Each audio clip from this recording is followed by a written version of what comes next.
Hello everyone, this is Mumbo, and welcome back to another episode on the Hermitcraft server. It is episode 110, and as you can probably hear from my voice just a little bit, I have been ill over the past couple of days. I have been super rough. My throat has been all seized up, my nose has been running, my eyes have been streaming. It's been a bit of a nightmare, so I've been away from Minecraft for a little while.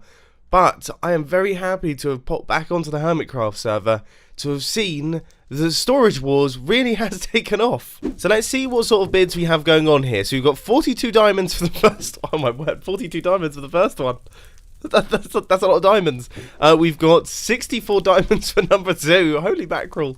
64 diamonds for number 3.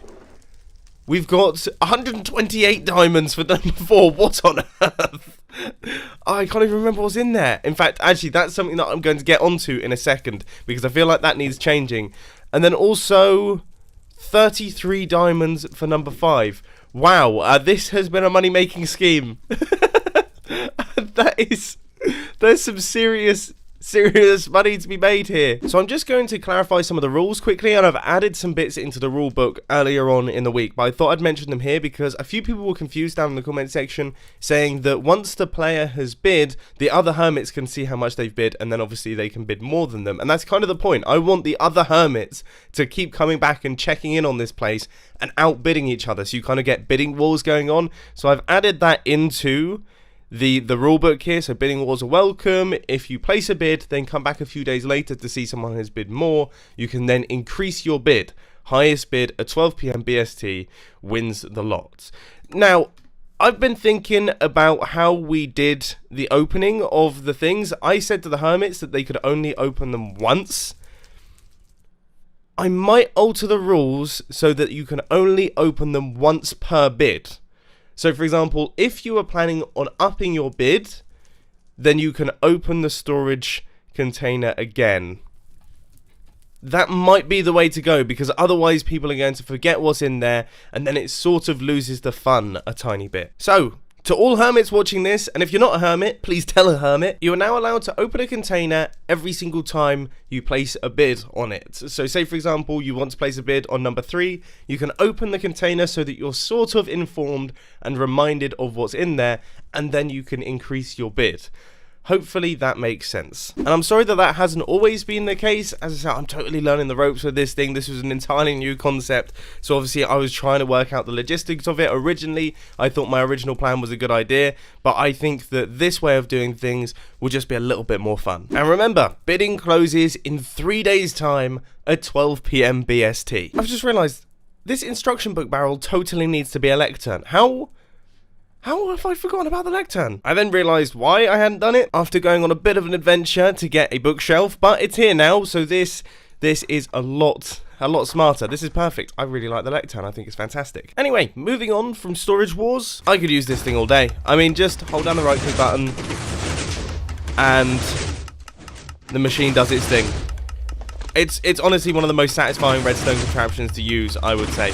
And we need a ton of wood for the next project that I want to work on, so this is the only place that we can go. And after 10, maybe 15 minutes, this is how much we got. I wasn't even expecting it to be this much. That is so crazy. That is what? I mean, so there's 9 stacks there. I don't know, I can't even count. 15 stacks is 15 stacks. That took me way too long to work out. And that, coupled with the many sticks that we have from the witch farm, means that we are kind of onto a winner with this one. I mean, this is going to be good. So here we are over at the new Minecraft 1.14 village, and I mean, I've been away from the Hermitcraft server for maybe a week. Okay, because I've been ill, so I've kind of been out the running a little bit. And lots has happened. Alright, let's try and take all of this in. So what level are we at now? So this is y equals 245. So we have dragons, we have got moon bases, we have got flying things, we have got... My rocket's crashed into the side. My rocket's gone through Green's base. That's hilarious. We've got monsters, rain clouds, we've got... lightning going on. We have a lot of stuff happening here. we have a lot of stuff happening here, and my puny little base has kind of fallen by the wayside a tiny bit. Yeah, I mean, I think it's time for me to put up a white flag and surrender. But this isn't going to be any white flag, as you can probably tell from the number of fences and the number of wood blocks that I've got. This is going to be quite a tall white flag. I'm going to surrender as a winner. So gradually I'm going to work my way upwards, building kind of like a really rickety looking post that starts off quite big down at the bottom and then gradually just winds its way up. It's going to use some of the other builds as supports as well, and it's kind of going to just meander its way up, and then we're going to put the flag at the top.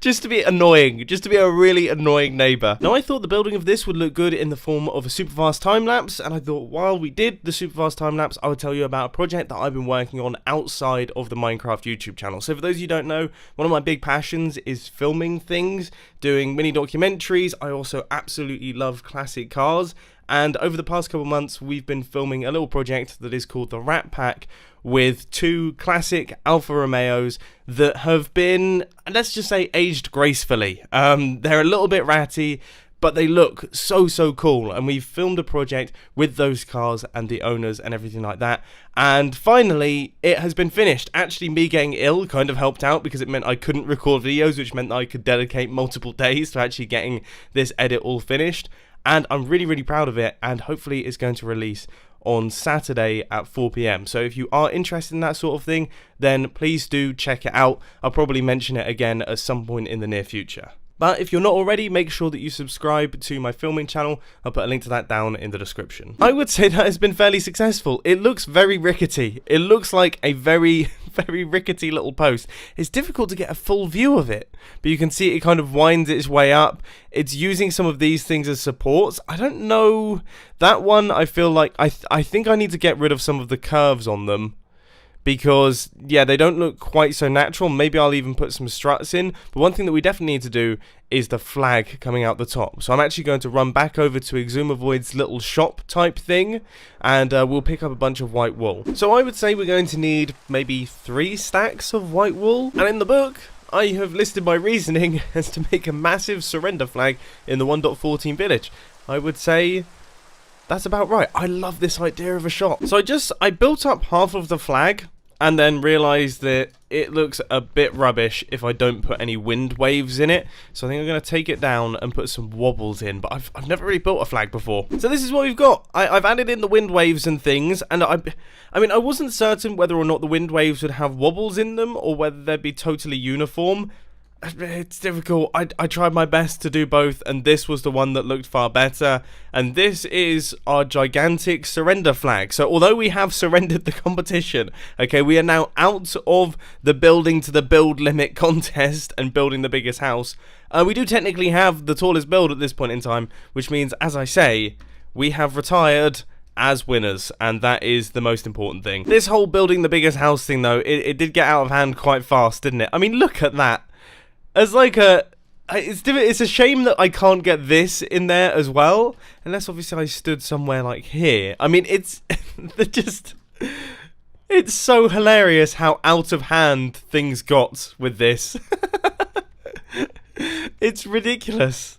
It is totally ridiculous, isn't it? Anyway, back over at the base now. I have got a redstone project that I really want to work on. Now, this is something that I've been talking about for a little while. In fact, what do we actually have in there? Not many pistons.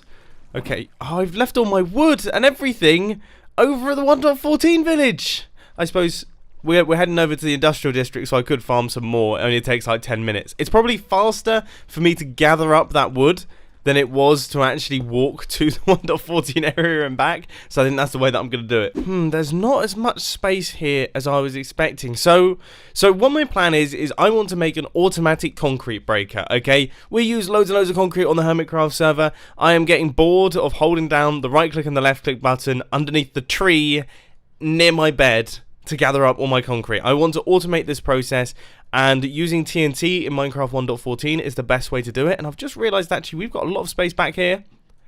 We could definitely fit, yeah, we could fit the contraption here. So this is where the concrete could go. We could feed it in from that side. It would all be shot downwards. The TNT will explode, it will blow it up, it will end up in those hoppers there, and it will end up in the wood chest. So we don't necessarily have to do all of this stuff once again, because as we learnt from building up the cobblestone farm over there, yeah, there's plenty of room for error when you're building those things. There's plenty that can go wrong very, very fast. So now that I've worked out a lot of the logistics, I've been doing some research into what designs I should be using and things. It should actually be fairly plain sailing, he says with his fingers very crossed. What on earth? What on earth? This is why I hate having shulker boxes in random chests. We don't even need a concrete maker anymore. We have loads of... What on earth? That's like a base box. I hate myself for losing that. I hate myself. Anyway, build-wise, this thing is really, really easy. Like, really, really easy. All it is a bunch of zero-tick pulse generators that are going to push the concrete down so that it's in line with where this TNT falls. I mean, this is about 90% of the redstone right here. I know, there are no excuses for you guys not building these in your own Minecraft worlds, okay? So, if I place in a block here... Okay, yeah, that's definitely a zero tick. You can tell it's a zero tick because you barely even see the piston extend and retract. That's exactly what we want from this thing. And now we have another zero tick over here, which pushes everything along. Now, the server seems to be struggling a tiny bit because normally it's a little bit faster than this, but if I hold down the right-click button, you can see that's how fast we're going to be converting concrete powder into concrete. So, it's pretty quick. Not quite as fast as it is in single player. In single player, it's like... But on the server, yeah, it's not too bad. And also, Isgal's currently online. He's probably doing some silly ice farming or something and crashing the server. So, all we have to do now is we need to hook up our little TNT system into a lever over by this thing so that we can actually switch it all on. And that is as simple as running a redstone line into that redstone torch right there, or at least a block underneath it. Now, if all has gone to plan here, when we flick this lever... you know, I'm not actually that good at redstone, clearly. Give me a couple seconds to just move this repeater. I'm going to blame that on the fact that, yeah, I'm just coming off an illness. So, we need to power the block that's underneath this powered redstone torch, or this redstone torch that's on, because obviously, yeah, powering a block that's already powered kind of doesn't do anything. Right, let's flick this lever over here now, and we should see... Okay. I didn't see the TNT drop then, and I was 100% expecting this thing to explode. But there we go. Okay, so the TNT's dropping. Nothing that's not meant to explode is exploding, which is good. We don't seem to be losing any of the glass or any of the blocks or anything like that. I would say... Yeah, I'd say we're doing well here. Now, I was going to use this thing, and I was going to show off how fantastic it is, but I can't help but notice I have 2 stacks of gravel and 0 sand. Not exactly the best situation, so I think what I'm going to do is take a couple of shulker boxes, try and find a gravel biome, and obviously gather up some extra sand too. Now, this is just a really, really, really fast time-lapse of me mining out a bunch of sand. I always think it's satisfying watching these in third-person perspectives, and to be honest with you, it didn't really take as long as I was expecting it to. I thought I'd do a full-length time-lapse, but then, yeah, I mean... Yeah, I just didn't think it was worth doing for the full length of time, so here we are. Now, one thing that I haven't managed to get yet is all of the gravel, because I have no idea where we can get lots of gravel from anymore. I have definitely mined out an entire gravel biome, and that's the nearest one. I then just need to find another gravel biome, but I don't even know what they're called, or where they are, or what they look like. Is there gravel still at the bottom of the ocean? I mean, I suppose we could go that route, but it's slow. We definitely need a gravel biome. I need to find one. It turns out that actually lots of people have been asking about gravel biomes, to the point where in the Hermitcraft Discord, we actually have a pinned message with all of the gravel biomes listed. That is going to come in handy. Now, the nearest gravel patch that hasn't been totally destroyed is actually quite a long way away, so I've brought along with me a few shovels, and also a bunch of shulker boxes, and I think I'm going to try my best to just stack up for a decent length of time into the future. I thought this would work really well in the form of a third-person time-lapse because, as previously mentioned, I think time-lapses of people clearing out large spaces is one of the most satisfying things that you can watch in the world, and I thought during this third-person time-lapse I would actually ask a question that I've asked in the past on my YouTube channel, but it's been a little while. I think I did this in Hermitcraft Season 4. I asked people, how many of you actually still play Minecraft? Or I asked, how do you still play Minecraft? And then I got the percentages back. And I think in Hermitcraft Season 4, which was about 2-3 years ago now, the percentage was 60% of people didn't play Minecraft anymore and 40% of the people did. So it was actually a majority of the people watching my Minecraft videos didn't play Minecraft anymore, which I always found very interesting and slightly flattering, because if you don't play Minecraft but you enjoy watching my Minecraft videos, then that means that you must be enjoying watching me, which is definitely nice to know. But because Minecraft is on such a massive upswing at this point in time and loads of people seem to be getting back into it, I thought it'd be worth asking again, how many of you still play Minecraft? Do you still play Minecraft? If I remember, there will be a poll on the screen right now that you can click, and then I'll be able to take the percentages of that. I can't wait to see the results. So, after about an hour and 10, maybe an hour and 20 minutes of doing this, we have managed to get ourselves this many shulker boxes filled to the brim with gravel. And it has been successful, but also made me feel really sick. I think maybe the combination of my bunged up nose, my sore throat, and the fact that I haven't played Minecraft for a few days, I've literally spent the past hour and 20 minutes just doing this. Like that. And my head is now feels like it weighs 10 tons. I don't know what to say. I've never experienced this before. It also feels like my frame rates are kind of struggling a little bit. Maybe, yeah, it's kind of like 20 frames a second, 30 frames a second. It's jittery enough that it's just giving me the worst motion sickness, and I've never experienced that before while playing Minecraft, but it has come in full force. Thankfully though, the flight home should hopefully be absolutely fine motion-wise, because the chunks aren't loading in, so yeah, I'm just going to be flying, I guess, through the void to a certain extent, and hoping that I end up somewhere near my base. Somehow I managed it. I don't quite know how I managed it. I just suddenly spotted Exuma's base and then just did a hard left, and I've ended up here. So now we have all of this back in the base, and I am going to take this and also some of the sand that I gathered, and then we can try our new exploding system for the first time, which, of course, I am absolutely terrified for. So just to start things off, I'm going to try 8 stacks of white concrete powder. Now, I wonder how long it's going to take me to do this. I'm almost tempted to time it. That might be worth doing. Now, I do feel like it's worth pointing out at this point in time that the server is seriously struggling at this point in time. I think we're definitely overdue a restart, but if I flick this lever here, I always get scared of the first lot of TNT, but that now seems to be dropping properly, and I've just realised, whereabouts is this going to end up? I feel like this could actually end up falling off the edge. I might need to extend this platform out a little bit. 5 minutes later, we are ready to go once again, and now the server is running even slower because Exuma is logged in, and I think he's working on some kind of big redstone contraption. But regardless, I mean, things do seem to be being pushed.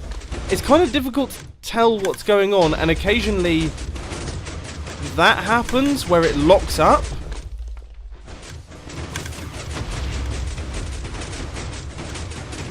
But for the most part, I would say we're good. Especially now that I've added in this little circuit right here that allows me to stand on the pressure plate if this piston does anything weird. And then it will update the piston, causing it to push out its block, and then I can go back to placing it. But to be honest with you, sometimes you get little rhythms where it doesn't do it, and then all of a sudden, out of nowhere, you run into issues. Either way, this is so much faster than it used to be. Like, just doing all of the tree plate, well, the water placing, holding down right click and left click, that is nowhere near as fast as what I'm doing right here. So there we have it, ladies and gents. I think that rounds everything up for today's Hermitcraft episode. It's been a really good fun one, so I hope you enjoyed it. If you did, be sure to hit that like button, and if you really loved it, then make sure to subscribe. But thanks for watching, guys. This has been Mumbo, and I'm out. I'll see you later. Oh, and filming channel stuff, you know what to do. Link will be on the end screen.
One.